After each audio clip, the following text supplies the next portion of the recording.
कथा। श्री विष्णु भक्त भद्रवती ब्राह्मण को दरिद्र होने का सही अर्थ पता चला। जय श्री राम। मैं नीतू पांडे यूट्यूब चैनल पर सबका स्वागत करते हैं। इस कथा का वर्णन स्कंद पुराण में मिलता है। कहते हैं कि जीवन में अगर कोई चीज़ श्रापित है तो वो है दरिद्रता यानी गरीबी। गरीबी मनुष्य को तोड़ कर रख देती है, यानी कि वो कार्य भी करवा देती है जो वो नहीं करना चाहता है। बड़े से बड़ा भक्त भी झुक जाता है इस गरीबी के आगे, क्योंकि यह जीवन में जीने के लिए, इस माया लोक में रहने के लिए धन का होना उतना ही आवश्यक है। लेकिन ये आवश्यक नहीं है कि आपके पास अगर धन होगा तो आपको पर्याप्त समय पर भोजन भी मिल जाएगा। इसके लिए भी भगवान का आशीर्वाद होना अति आवश्यक है, क्योंकि धन होने पर भी कई बार ऐसा होता है कि धन है, अन्न है, बनाने के लिए वस्तु है, लेकिन खाने के लिए समय नहीं है। तो इसीलिए अपने मूल्यवान समय को सभी समय में बांट दिया करें, ताकि आपका समय मूल्यवान भी बना रहे और उसका अर्थ भी बना रहे। क्योंकि जो समय की कदर नहीं करता है, समय उसकी कभी कदर नहीं करता है। आप अगर अपने यश कीर्ति में, धन कमाने में इतने व्यस्त हैं कि आप अपने भोजन के लिए भी समय नहीं निकाल सकते हैं, तो लानत है ऐसे जीवन पर। क्योंकि यही भोजन के लिए मनुष्य कई अच्छे बुरे कर्म करता है। कोई पाप का भागी बन जाता है तो कोई वेश्यालय चलाने लगता है, कोई स्वयं ही वेश्यावृत्ति करने लगती है। कई लोग तो ऐसे हैं कि चोरी करके भी खाते हैं और वेश्यावृत्ति करके भी खाते हैं, लेकिन तब भी उनका पेट नहीं भरता है। इसलिए अन्न का अपमान करना ईश्वर के अपमान के समान माना जाता है। श्री कृष्ण स्वयं कहते हैं कि इस पृथ्वी पर अगर कोई चीज़ सबसे बुरी है तो हे महादेवी, वो है गरीबी। मनुष्य को गरीबी तोड़ कर रख देती है। हर वह अनचाहा कार्य करवाती है जो वह करना नहीं चाहता है। इसलिए गरीबी में मनुष्य कुछ भी कर सकता है। इसलिए अपने समय को मूल्यवान बना कर रखिए, ताकि समय पर किया हुआ कार्य मनुष्य को हमेशा सही राह दिखाती है। और जो समय की कद्र नहीं करता है, चाहे वो भोजन करने का समय हो, चाहे वो आपके स्नान करने का समय हो, चाहे आपके सोने का समय हो, हर चीज़ की व्यवस्था बराबर से रखनी चाहिए। समय इतना ही मूल्यवान है, क्योंकि यही समय बहुत से रंग दिखाता है, कभी अच्छे कभी बुरे, जो कि हमारे ही कर्मों का फल होता है। हम अपने ही कर्मों के फल को समय के अनुरूप भोगते हैं। इसलिए मनुष्य को कर्म भी समय के अनुरूप अच्छे ही करने चाहिए। मान लो कोई व्यक्ति आपके पास आता है और वह आपके प्रति बहुत दुष्टता का भाव रखता है, तो आपको उसके लिए गुस्सा नहीं करना है। उसको धैर्य से उसको समझाना है ताकि वह समझ जाए। लेकिन फिर भी उसके मन में भाव रहता है तो इसे आप ईश्वर को समर्पित कर दें, ताकि ईश्वर उसका सही निर्णय ले सके। क्योंकि हम मनुष्य होते ही कौन हैं, किसी अच्छे या बुरे की पहचान करने वाले। जो है ईश्वर के हाथ में है, वही सबका निर्णय करते हैं अंत में, जब हम उन्हें सौंप देते हैं तब। लेकिन जब हम उन्हें कुछ नहीं सौंपते हैं तो वो अपनी मर्जी से कुछ लेते भी नहीं हैं। जन्म और मृत्यु भी हमारे ही हाथ में है। जब तक हम ईश्वर से कह ना दें कि आप हमारे लिए ऐसा तय कीजिए, तब तक वो हमारे जन्म और मृत्यु को तय नहीं करते हैं। हम स्वयं ही अपने जन्म और मृत्यु को तय करते हैं। तो फिर गरीबी को यानी दरिद्रता को पास न भटकने देने के लिए भी कई उपाय बताए गए हैं। दरिद्रता अगर नहीं चाहिए तो सबसे अच्छा उपाय ये है कि आप पंडितों को भरपूर दान दिया करें, बिना मांगे उसे सब कुछ दे दें। पंडितों के पास ही सबसे ज़्यादा दरिद्रता होती है। लोग तो एक बार मांग कर भी खा लेते हैं, लेकिन पंडित इतने संकालू होते हैं कि वो मांग के भी नहीं खाते। क्यों? क्योंकि वह शास्त्र के ज्ञाता होते हैं। उन्हें पता होता है कि अगर हम मांग कर खाएंगे तो हमारे पुण्य नष्ट हो जाएंगे। पंडितों को मांगने का भी अधिकार नहीं होता है। पंडित केवल दे सकता है, ले नहीं सकता है। इसलिए बिना मांगे सब कुछ दे देना चाहिए। वो कहते हैं ना, बिन मांगे मोती मिले, मांगे मिले न भीख। बिन मांगने से मोती मिल जाता है और मांगने से भिक्षा भी नसीब नहीं होती है। तो आपको अगर धनवान बनना है तो ऐसा 3 महीना करके देखिए। ब्राह्मण को अन्न, धन, वस्त्र, बिस्तर और जो भी आपकी हो, भूमि, गाय, ये सब आप दान देकर देखिए। 3 महीने के बाद आप अपनी स्थिति को नापिएगा और आपको पता चल जाएगा कि ब्राह्मण ही सही योग्य होते हैं दान देने के, जिन्हें दान दिया जा सकता है। क्योंकि वह आपको जीवन की मूल्यवान वस्तु प्रदान करते हैं, और वह है विद्या। विद्या से बड़ी कोई चीज़ नहीं होती है। मेरी आधी बात तो यही हो गई। चलिए, तो आज की कथा का आरंभ करते हैं। पहले के समय में भद्रमती नामक एक श्रेष्ठ ब्राह्मण हुआ करते थे जो वेद वेदांगों के पारंगत पंडित थे, परंतु वे बड़े ही दरिद्र हुआ करते थे। उनके पास जीविका का कोई साधन नहीं था। उन बुद्धिमान ब्राह्मण ने संपूर्ण शास्त्र, पुराण और धर्मशास्त्रों का श्रवण किया था। उनके 6 स्त्रियां थीं, कृता, सिंधु, यशोवती, कामिनी, मालिनी और शोभा, ये उनके नाम थे। उनके गर्भ से ब्राह्मण ने 200 पुत्र उत्पन्न किए थे। वे सभी पुत्र आदि भूख से पीड़ित हो रहे थे। अपने प्यारे पुत्रों और प्रियतमा पत्नियों को क्षुधा से व्याकुल देखकर दरिद्र भद्रमती विलाप करने लगा। हाय भाग्यहीन जन्म को धिक्कार है, धन और कीर्ति से रहित जीवन को भी धिक्कार है, उस जन्म को भी धिक्कार है जिसमें धनाभाव के कारण अतिथियों का सत्कार न हो पाता हो। ज्ञान और सदाचार से शून्य जीवन को भी धिक्कार है और बहुत संतानों वाले मनुष्य के धनहीन जन्म को भी धिक्कार है।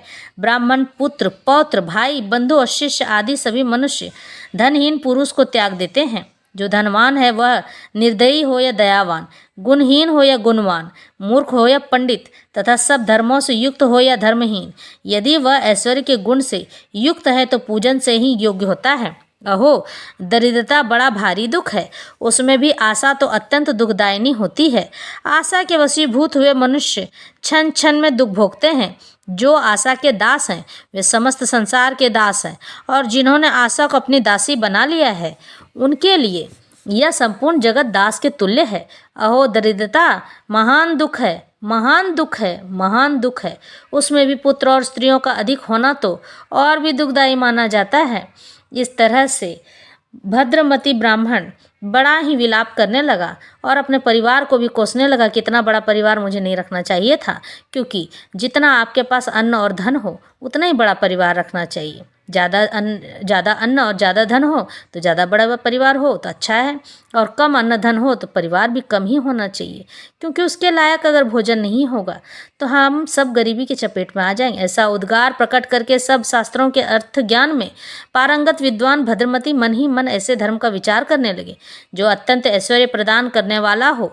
उस समय उनकी स्त्रियों में जो कामिनी नाम वाली पतिव्रता पत्नी थी, उसने अपने पतिदेव से कहा, भगवान मेरे प्राणनाथ, मेरी एक बात सुनिए। ऋषि मुनियों से सेवित स्वर्ण मुखरी नदी के तट पर देवताओं के निवास करने योग्य परम पवित्र वेंकट पर्वत है। उसके शिखर पर सब पापों का नाश करने वाला पावन तीर्थ है।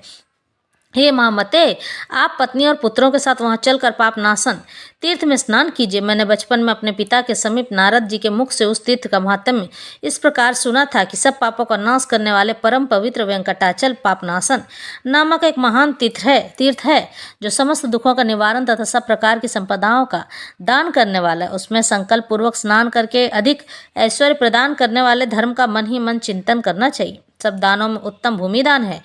वह परलोक में उत्तम फल की प्राप्ति कराने वाला तथा समस्त मनवांछित कामनाओं को देने वाला है।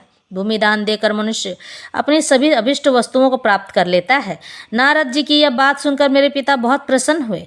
उन्होंने शेषाचल पर जाकर पाप नाशन तीर्थ में स्नान करने के पश्चात एक श्रोत्री ब्राह्मण को भूमि दान किया जो समस्त ऐश्वर्यों को देने वाला है।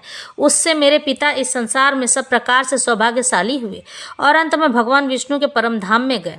महाभाग, आप भी गिरि श्रेष्ठ वेंकटाचल पर चलकर संपूर्ण कामनाओं को देने वाला भूमि दान कीजिए।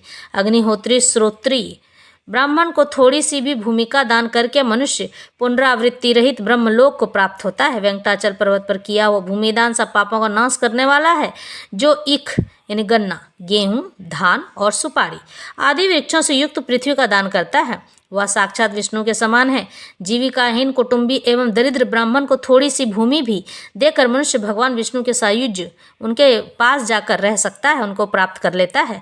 अपनी पत्नी की बात सुनकर और शेषाचल निवासी भगवान विष्णु का ध्यान करके भद्रमती ब्राह्मण बहुत संतुष्ट हुए। उन्होंने अपनी बुद्धि से परम उत्तम क्रीड़ाचल पर्वत पर जाने का निश्चय किया। वे पूर्णतः धर्मपरायण थे, उन्हें धर्म का बहुत ज्ञान था। अपनी स्त्री के साथ सुशाली नाम वाली नगरी में गए और सब ऐश्वर्यों से संपन्न विप्रवर सुघोष से उन्होंने 5 हाथ भूमि मांगी। सुघोष भी बड़े धर्मात्मा थे। उन्होंने प्रसन्न चित्त वाले इन कुटुंबी ब्राह्मण को देखकर इनका विधि पूर्वक पूजन किया और इस प्रकार कहा, भद्रमते, मैं कृतार्थ हो गया, आज मेरा जन्म सफल हुआ। यूं कहकर सुघोष ने, पृथ्वी वैष्णवी पुण्या पृथ्वी विष्णु पालिता पृथ्वी व्यास्तु प्रदानेन प्रियताम में जनार्दन। पृथ्वी भगवान विष्णु की प्रिया है। पवित्र पृथ्वी भगवान विष्णु द्वारा सुरक्षित है। पृथ्वी के दान से भगवान जनार्दन मुझ पर प्रसन्न हो। इस मंत्र के उच्चारण पूर्वक विष्णु बुद्धि से भद्रमती की पूजा करके 5 हाथ पृथ्वी उन्हें दे दी। उस भूमि दान के पुण्य से सुघोष भगवान विष्णु के धाम को प्राप्त हुआ, जहाँ जाकर कोई भी शोक नहीं करता है। उसके बाद भद्रमती अपने पुत्रों और स्त्रियों के साथ देव दानव वंदित वेंकटाचल पर गए। वहाँ स्वामी पुष्किरनी के परम पवित्र निर्मल जल में उन्होंने स्त्रियों और पुत्रों के साथ संकल्प पूर्वक स्नान किया। उसके बाद उसके पश्चिम तट पर पृथ्वी को धारण करने वाले भगवान श्वेत वराह भगवान को नमस्कार करके वे भगवान श्रीनिवास के मंदिर में गए। वहाँ ब्रह्मा आदि देवताओं से सेवित कृपा निधान श्रीनिवास का अपने पुत्र आदि के साथ दर्शन किया और भगवान को प्रणाम करके पत्नी और पुत्र सहित पापनाशन तीर्थ में आए। फिर वहाँ विधि पूर्वक स्नान करके धर्म आदि शुभ कर्मों का अनुष्ठान किया और किसी श्रोत्रीय विष्णु भक्त पुरुष को विष्णु बुद्धि से मोक्षदायक भूमिदान जो सुघोष से ली थी वह दिया। उस दान के प्रभाव से शंख चक्र और गदा धारण करने वाले वनमाला विभूषित भगवान विष्णु गरुड़ पर चढ़े हुए पापनाशन तीर्थ के तट पर प्रकट हुए। उस समय शांत स्वभाव वाले भद्रमती ने भगवान की इस प्रकार स्तुति की। ओम नमो नमस्ते अखिल कारणाय, ओम नमो नमस्ते खिल पालकाय। इससे सबके कारण रूप आप भगवान को नमस्कार है। नमस्कार है सबको पालन करने वाले, नमस्कार है। नमस्कार है समस्त देवताओं के स्वामी, आपको बारंबार नमस्कार है। नमस्कार है दैत्यों का संहार करने वाले, आपको बारंबार नमस्कार है। नमस्कार है जो भक्तजनों के प्रियतम, पापों के नाशक तथा दुष्टों के संहारक हैं। उन जगदीश्वर को मैं बार बार नमस्कार करता हूँ जिन्होंने किसी विशेष हेतु से वामन रूप धारण किए, जो नार स्वरूप जल में निवास करने के कारण नारायण कहलाते हैं, जिनके विक्रम की कोई सीमा नहीं है तथा जो शंख चक्र खड्ग और गदा धारण करते हैं। उन भगवान पुरुषोत्तम को बार बार नमस्कार। क्षीर सिंधु में निवास करने वाले भगवान को नमस्कार है। अविनाशी लक्ष्मीपति को नमस्कार है, जिनके अनंत तेज की सूर्य आदि से भी तुलना नहीं हो सकती। उन भगवान को नमस्कार है तथा जो पुण्य कर्मपरायण पुरुषों को स्वतः प्राप्त होते हैं। उन कृपालु श्रीहरि को बार बार नमस्कार है। सूर्य और चंद्रमा जिनके नेत्र हैं, जो संपूर्ण यज्ञों का फल देने वाले हैं, यज्ञांगों से जिनकी शोभा होती है तथा जो साधु पुरुषों के परम प्रिय हैं, उन भगवान श्रीनिवास को बार बार नमस्कार है। जो कारण के भी कारण शब्दादि विषयों से रहित अभिष्ट सुख देने वाले तथा भक्तों के हृदय में रमण करने वाले हैं, उन भक्तवत्सल भगवान को नमस्कार है। अद्भुत कारण रूप आपको नमस्कार है। नमस्कार है मंदराचल पर्वत धारण करने वाले कच्छ रूप भगवान को बारंबार नमस्कार है। भगवान भद्रमती की इस प्रकार स्तुति करने पर भक्तवत्सल दया निधान भगवान श्रीनिवास ने वत्सल पूर्वक यानी प्रेम पूर्वक कहा, तात तुम्हारा कल्याण हो। तुम्हारे इस महास्रोत से मैं बहुत संतुष्ट हूँ। ब्राह्मण, तुम इस संसार में पुत्र पौत्र आदि के साथ सब भोगों से संपन्न होकर सुख भोगने के पश्चात अंत में मोक्ष को प्राप्त करोगे। ऐसा कहकर भगवान विष्णु वहीं अंतर ध्यान हो गए। ब्राह्मणों, इस प्रकार मैंने पापनाशन तीर्थ की महिमा और उसके तट पर भूमिदान की महत्ता का भी वर्णन बताया। जो कोई भी मनुष्य ब्राह्मण को भूमि दान देता है, अन्न जल दान देता है और वस्त्र दान देता है, बिस्तर दान देता है यानी बिछावन, कुछ भी दान देता है, घर दान देता है, तो उसका पुण्य फल उन्हें अरबों और करोड़ों में मिलता है। यह काम आप सिर्फ 3 महीने तक करके देख सकते हैं। यह कथा यहीं संपन्न होती है।